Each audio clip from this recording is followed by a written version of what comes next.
everyone, I am Dakshina Singh from Gyanfort School, Farrukhabad, from Grade 3. Today I will tell you how to make rain in a glass.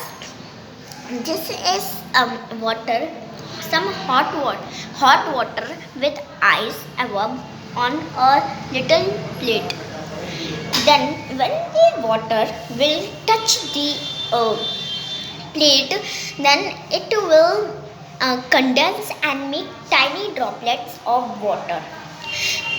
So it will take some time to complete this process. So I will tell you in this time I will tell you about how to make rain.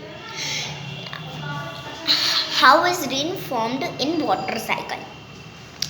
When the rivers flow into oceans and lakes, then the lakes flow into then rivers flow into ocean.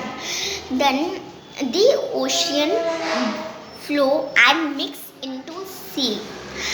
And when the one sun gives sunlight to water, then it evaporates and become steam. When the steam condense and become tiny droplets of water, they mix and make big droplets of water.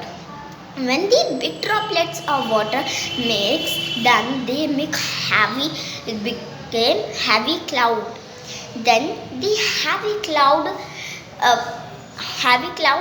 Rain बरसाते हैं. ये process होता है कि rain कैसे बनती है. So I will show you now how. Yes, now see, there is some water. Like guys, ये देखें, यहाँ पर ट्रे की ये जो प्लेट है रखी, इसके ऊपर वाटर जम चुका है. अब वो देखिए आप लोग, चूने सा बन चुका है, चू रहा है लाइक, है ना. तो ये बस मैं आपको बताना चाहती थी कि कैसे रेन बनती है एक ग्लास में. तो thank you guys for watching. Bye bye.